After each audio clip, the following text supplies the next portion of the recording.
Om Namo Bhagavate Vasudevaya. Loving obeisances unto the Supreme Being Vasudeva, who is everything there is. Janmadyasya yato anvayaditaratascha artheshu abhigyaswarat tene brahmahridaya adi kavaye muhyanti yat surayah tejo vari mridam yatha vinimayo yatratra sargo mrisha dhamna svena sada nirastakuhakam satyam param dhimahi. We meditate upon the transcendent absolute being from whom springs forth this universe. He is present in all that exists and yet distinct from everything. He is fully conscious and totally independent. He revealed to the first seer Brahma the import of Vedic wisdom. The material creation, made of threefold gunas, appears in him as though real, like water in a mirage. Being eternally self-effulgent, he is ever free of the illusion maya of the material world. We meditate upon him, the Supreme Being. Nigama kalpataror galitam phalam shukamukad amrutadrava sanyutam pibata bhagavatam rasamalayam muhuraho rasika bhuvi bhavukaha. O devotees who relish a taste for divine love, Bhagavatam is the fully ripened fruit of the wish-yielding tree of Vedas, flowing as immortal nectar from Shuka Brahma Rishi. Go on drinking this nectar day after day. Now we are entering the 28th chapter of the third Skandha of Bhagavatam.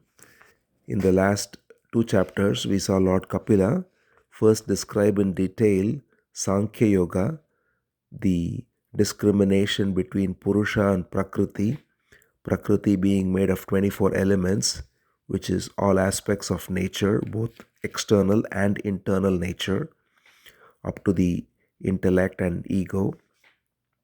And then the Purusha, who is the eternal being, who illuminates everything.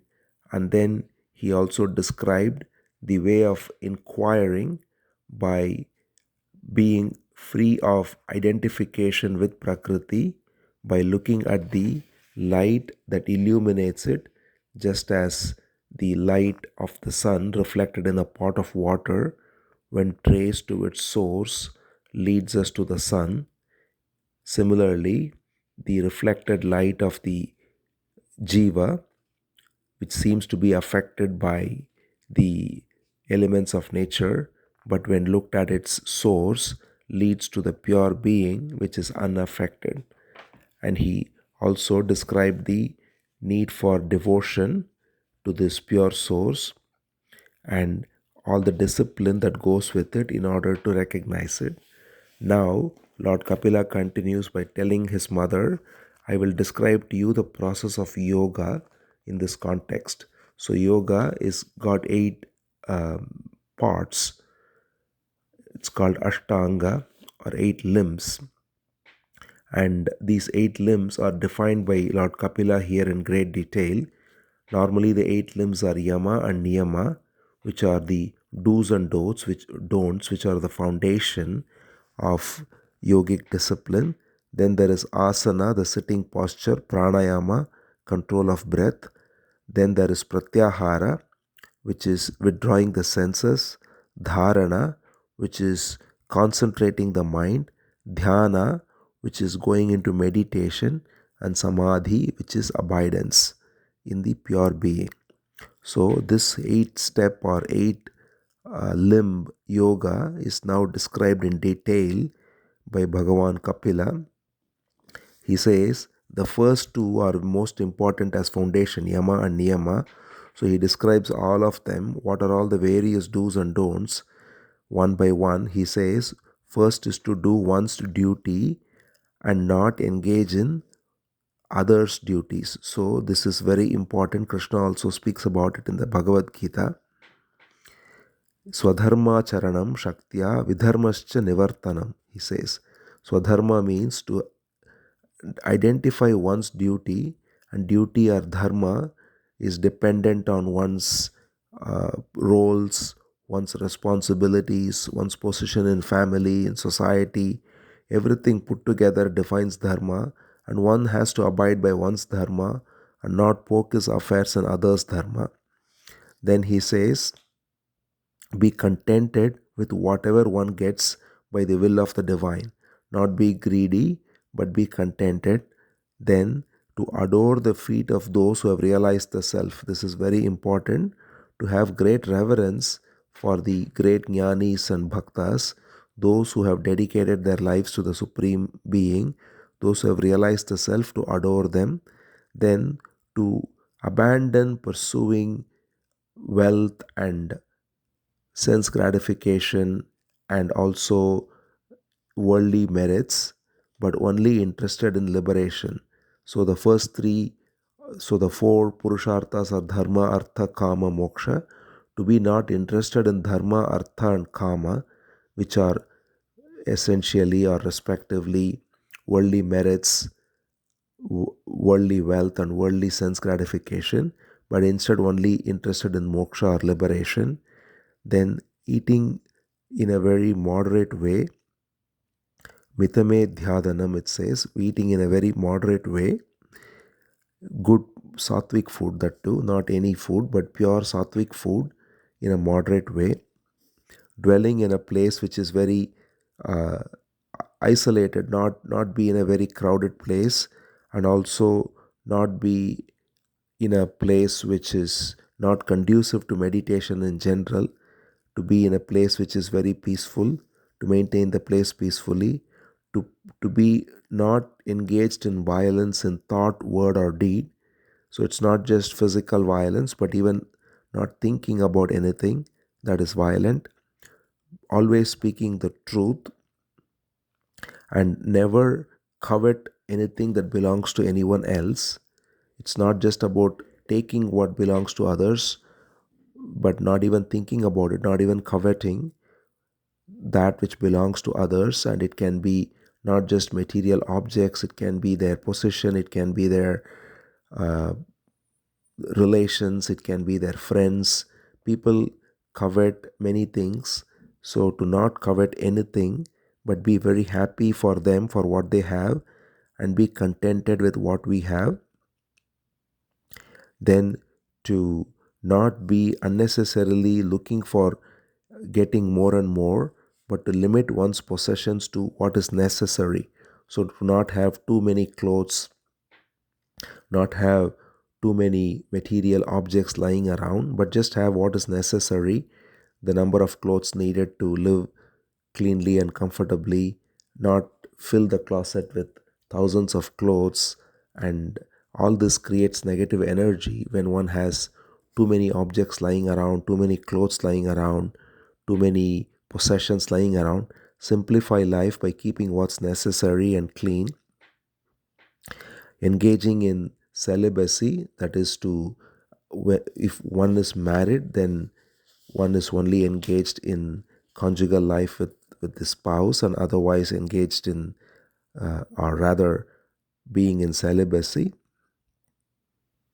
being in austere penance, that is to always remain in living austerely, and also living as a penance, as a tapas, that is doing everything with sincerity, even when we are engaged in any activities, to do it very sincerely like a penance, being clean, and studying the scriptures daily, and engaging in purusharchanam, that is engaging in the worship of the deity, or worship of the guru, or worship of the supreme lord, to be in silence, maunam, that is to not engage in unnecessary speech. Not, it's not practical to remain silent completely on a regular basis, but one can on a regular basis minimize unnecessary speech and only engage in speech that is necessary, to be very firm. So all of these comprise of yama and niyama. Then he goes to asana, and he says to acquire firmness in the posture. That is to be very, this is very simple but very important. It's not about practicing different asanas and twisting the body, but maintaining the basic flexibility that is necessary to sit erect for a long time with the back straight, and not have this infirmness in posture, but be very firm. And then to be able to regulate the breath, that is pranayama, to be able to regulate the breath in a very calm way, with the breath flowing in a very smooth way without any agitation. Then to withdraw the senses, pratyahara. So the senses are not normally outwardly going, consuming various objects of the senses, to turn them inward and not engage them going out, but bringing them inwardly. And then dharana, which is to fix one's mind as well as one's prana, one's energy, on any mystic circle in one's body. So there are 7 chakras, or 7 circles of energy in the body of everyone, beginning with Muladhara chakra, then Swadhisthana, then Manipuraka. So these are along the spinal column. The base of the spinal column is called Muladhara. Then a few inches above that is called Swadhisthana. The area corresponding to the navel in the spine is Manipuraka. Then the area corresponding to the heart is Anahata, which is the fourth. And then at the neck is Vishuddhi, which is 5. At the forehead, then climbing above the spine into the head, is Agya. And then above the head, as a 1,000-petal lotus, is Sahasrara. So all these 7 energy points are there in the along the spine into the head of everyone. So to focus on any one of this is what is referred to here as dharana. And dhyana is to go past that even and to simply contemplate on the form of the Supreme Lord. And it is described in great detail now how to contemplate on the form of the Supreme Lord, and thereby compose one's mind and be engaged in simple abidance in silence, which is samadhi. So this is what is referred to as the eightfold process of yoga. The first 2, yama and niyama, are described in great detail because they are the foundation. Once that foundation is there, then sitting correctly in posture, which requires basic flexibility of the body to maintain a posture in ease. As Patanjali says, stiram sukham asanam. So asanam is that which is steady and which is comfortable, not be in very complicated, contorted poses that cannot be held, but just maintain a comfortable, at the same time not lazy. It's not about lying around and or being in a slouched position and so on, which is not conducive. Very steady and yet very comfortable, that is asana. And then pranayama. So now regarding pranayama and asana, Lord Kapila gives a little more detail. He says with one's posture in control, as we said, in a comfortable posture, one should sit with this spine erect. So the posture should be easy. As we said, it's comfortable but not lazy. And one should practice control of breath in such a posture. And control of breath is practiced by the process of inhaling, holding, and exhaling the air. So inhaling is called as puraka, holding is called kumbhaka, and exhaling is called rechaka. So normally the ratio given is 1 is to 2 is to 4. So if we take, let's say, 2 seconds of inhaling, then hold it inside for 4 and release it for 8 seconds. Or sometimes it's 1 is to 4 is to 2. But whatever it is, it's important to not be caught up in even these numbers, but to regulate the breath by slowly inhaling it, slowly holding it, slowly releasing it. Just this process of breath regulation brings the mind under control. If one sits still, as we said, in an easy posture, steady and erect, and then one focuses on the breath and then inhales calmly and takes the breath in puraka with a count, and then holds the breath within, which is kumbhaka, which is again to the level of one's comfort, and then to release the breath in a very calm way, which is rechaka. So to do this process calmly for a few minutes even, or even a few counts of breath, brings the mind under control from agitation, from unnecessary thoughts. He says here that just as gold when it is put through air and fire, heat and air, it removes its dirt and becomes clean. Similarly, the mind, when the breath is put through this regulation, the mind gets purified. And when the mind is purified, all the disorders of the body also get cleaned. That's why pranayama is known to have so many health benefits, because it removes the disorders of the body, it removes the unnecessary energy knots in the body, and it brings a clean flow of energy, and the mind is also concentrated. And with such a concentrated mind, when one is very steady and very composed, then he says, then the senses have to be withdrawn, as we said, pratyahara. And then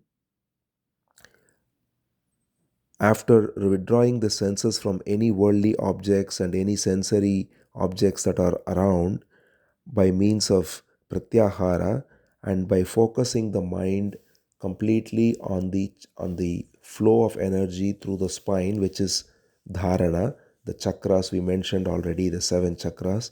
Finally, dhyana, as we said, is contemplation on the form of the Lord.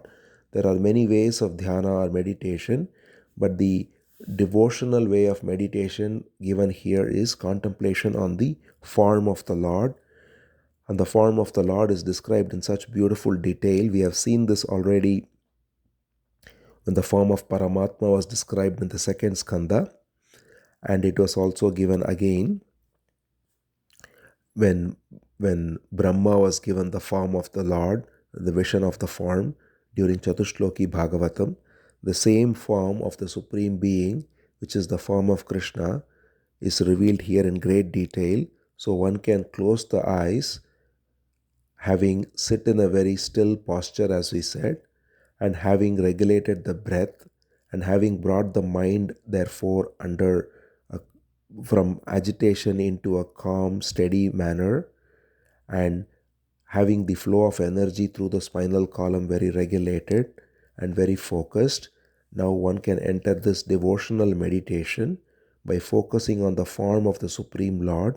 And the form of the Supreme Lord is that which has such a beautiful lotus like countenance, lotus like eyes, cloud like complexion, bearing in his forearms the conch, the mace, the chakra, the Sudarshana chakra, the wheel, and the lotus flower, and wrapped around his hips a yellow silk cloth which flows till his ankles, and a beautiful gem on his neck, Kaustubha gem, a flower garland, Vanamala, flowing down his through his chest with fragrant flowers, and having many beautiful ornaments decorating him, and face ever smiling and ever youthful and full of grace that is radiating from his smile and from his eyes, and so glorious, so captivating, such a pleasant look. And the best way to envision this is to look at the beautiful form of Krishna, which on earth he brought this form, and this is why it is so merciful to just contemplate on the form of Sri Krishna, how he brought forth this very form of the Supreme Being on this earth for the purpose of contemplation of devotees with all these beautiful characteristics, and thereby, by focusing the mind on his form and on his pastimes, by seeing the Lord in the mind's eye, engaged in various pastimes, whatever pastimes comes to the contemplation, and thereby one can visualize him with the mind full of sincere devotion, and thereby be completely absorbed in it. And furthermore, Lord Kapila says that the way of contemplation of the form has to be done in a particular order, and this is very important even when one goes to the temple and sees a deity of the Lord. How to see a deity, how to take darshan, as it were, how to similarly contemplate him in the mind's eye. It is given here the process which is also described in all the scriptures. One should first begin with the Lord's lotus feet. When one goes to a temple also, or when one is contemplating in the mind's eye, the right way to go about is by starting from the lotus feet of the Lord, concentrating the thought on the lotus feet, which has very auspicious marks.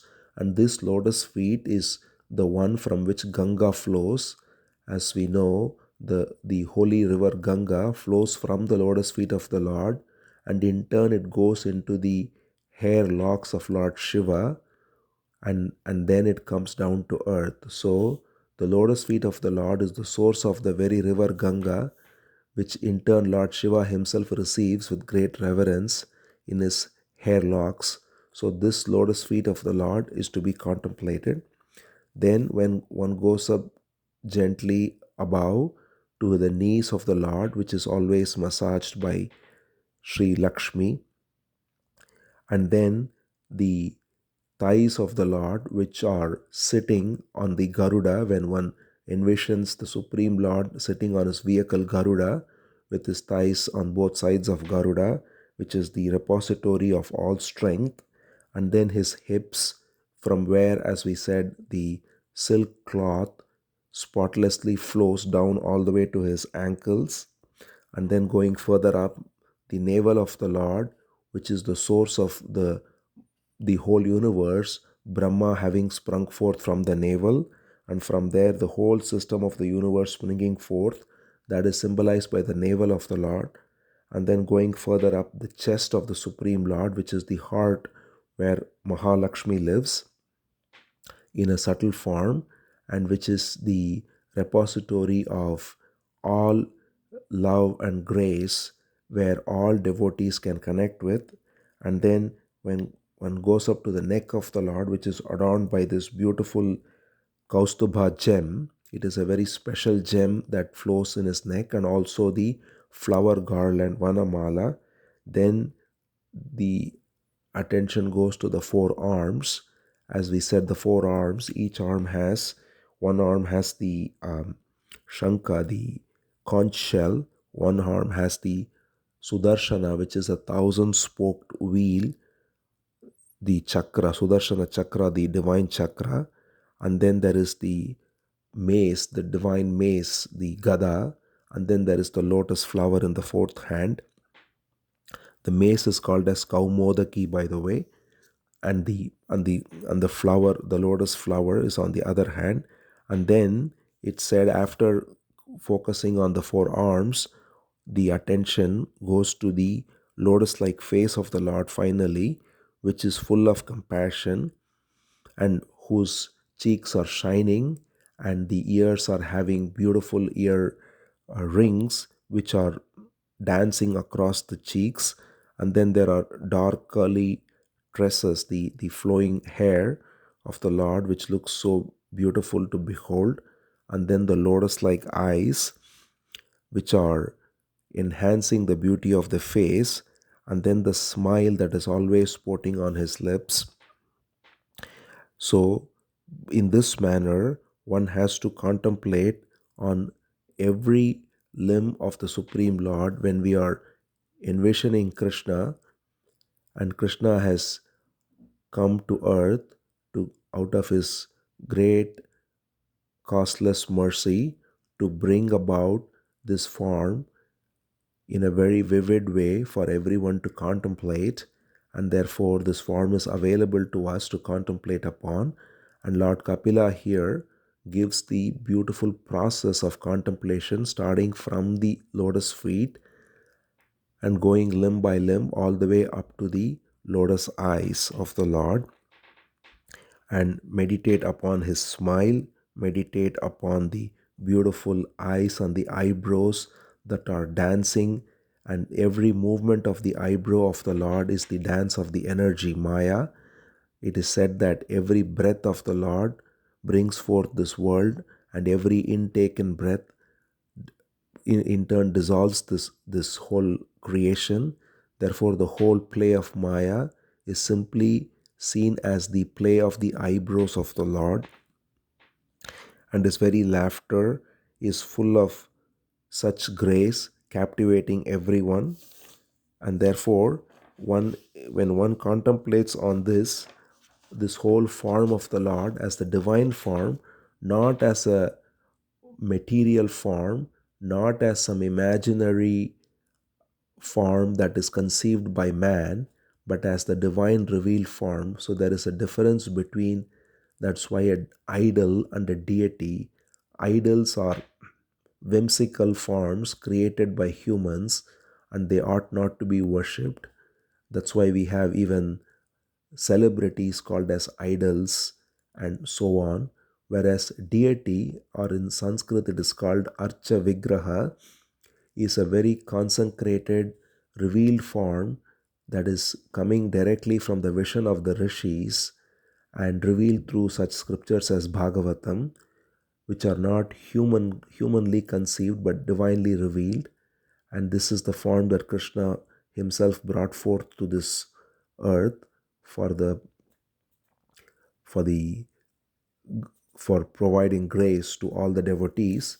And therefore, by going through this process of contemplation, Lord Kapila says the devotee develops love for Sri Hari, the heart melts through devotion, and one's hairs stand straight, tears flow. So, this is the way to truly connect with the form. It is not a material form to be seen with any desire to fulfill one's desire, but to just see the Supreme Lord as the form, as the very embodiment of one's own pure being, that which resides in our own heart, and that which makes the whole universe illuminate.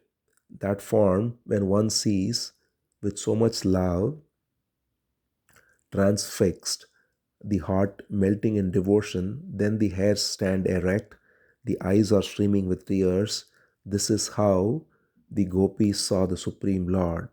It is said that when the Supreme Lord Sri Krishna, for example, when he was about to leave Vrindavan to Mathura, the gopis, headed by Radha, they were looking at him with eyes that, knowing that they will not see this form again, taking him in, and the way they see him as he is getting ready to leave Vrindavan is exactly this way in which Lord Kapila has described, taking him in with full devotion, every limb of his form as transcendent and as divine, and with tears in their eyes, looking at him and being filled with this divine love. So, this is the way in which one has to look at the form.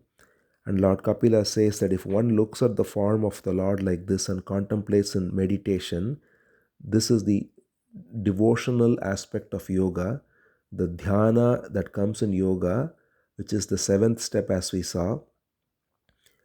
After one goes through the do's and don'ts, yama and niyama, the right posture and breathing, asana and pranayama, pratyahara and dharana, that is withdrawing the sense from the sense objects and concentrating the on the energy flowing within. Then the seventh step, dhyana, can be done in many ways, but this is the devotional way of doing dhyana. And if one does dhyana like this, Kapila says it leads to the eighth step of samadhi effortlessly, where the mind gets immediately dissolved.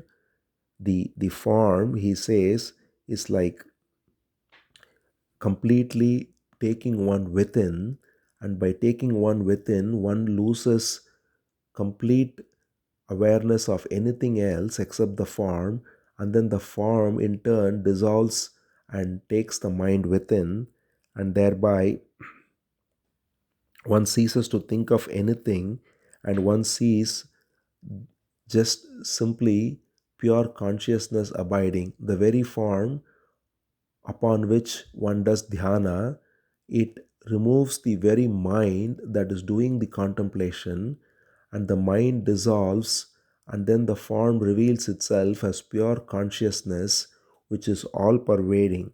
And this all pervading consciousness then has no distinction of subject and object. Lord Kapila says it has no seer and seen, and being established in this glorious state of being where there is no seer, no seen, the yogi, the one who is practicing yoga, is completely free of ignorance and realizes the truth of the Supreme Self and discovers that all the movements of pleasure and suffering he had were only for the false ego that was identified with Prakriti, with matter, but the true self, which is now shining forth without any distinction of subject and object, is ever free of suffering. And by being in this state, he says, there's a beautiful verse, he says, abiding in this state, just as a person intoxicated by liquor has no idea whether he has his cloth wrapped around his body or not, similarly, this yogi who is totally intoxicated in the highest samadhi, he has no consciousness of his own body. So it's a very interesting and nice example that is relatable, because he says, as an man intoxicated with liquor doesn't know whether his cloth is on him or not, and he is lying without any awareness.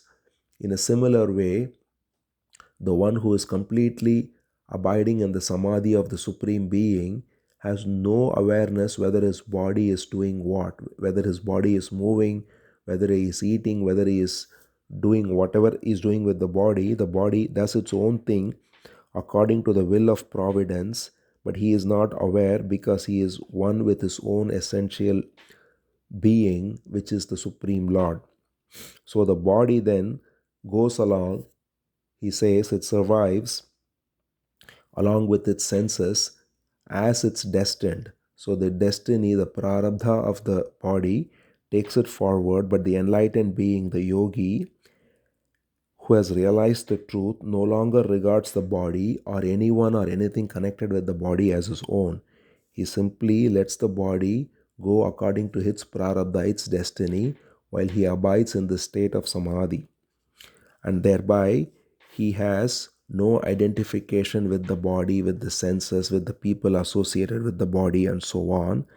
And it is said that just as he sees, just as fire that burns in a forest burns in various forms, different pieces of wood are burning in different way, and yet all there is, the essence of it is only the same fire. Similarly, he sees that the all-pervading Supreme Self, Brahman, is what is animating all the bodies and all the beings of this world, and all these distinctions are only at the superficial level, because what animates everything and everyone is the Supreme Being. So this is the vision of the yogi established in the truth of the self. And therefore he says one ought to, in this way, see the self in all and all in self. Sarva bhuteshu cha atmanam, sarva bhutani cha atmani. If one abides in this yoga, then one sees the self in all and all in self, and everything as identical in essence, and thereby he conquers the divine Maya, and which, because of that, he is able to recognize his true self. So Krishna says in the Gita too, Daivi Hesha Gunamayi Mama Maya Duratyaya. He says this divine Maya is very difficult to conquer, but then he says, Mamevaye prapadyante mayametam tarantite. Those who surrender unto me, they cross over this Maya. So that's what here Lord Kapila also says, this divine Maya, because this Maya, material energy, is itself divine, being an energy of the Supreme Being, and the Supreme Divine Energy, which is what is seen as the Divine Mother, the Holy Mother, the divine energy, the divine mother, cannot be conquered except by surrendering to the Supreme Lord. So he says, one can conquer this energy, or one can transcend this divine Maya, not by the attitude of conquering it, but by the attitude of surrender. by truly surrendering, one can get over this Maya, and the process of surrender is detailed in this chapter beautifully, starting from do's and don'ts, yama and niyama, to asana and pranayama, to dharana, to pratyahara, dharana, and then dhyana, which is described in detail, how to meditate upon the form of the Lord with total one-pointedness, and through that leading into samadhi, where the distinction between the subject and the object is lost, and all that remains is the pure supreme self, which animates everything and everyone.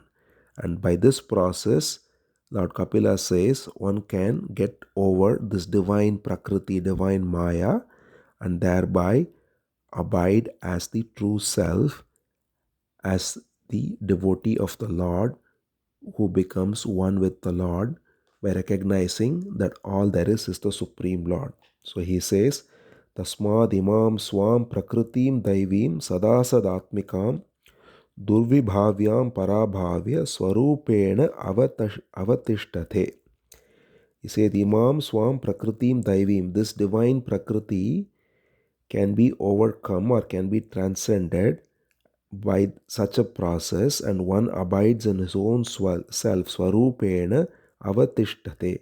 And one abides, the true devotee, the true yogi, thereby transcending this divine energy, abides in his true self, which is the supreme being, as the only truth that there is. So this is the essence of yoga, described in such great detail by Lord Kapila, leading to realization of one's being as the eternal supreme being.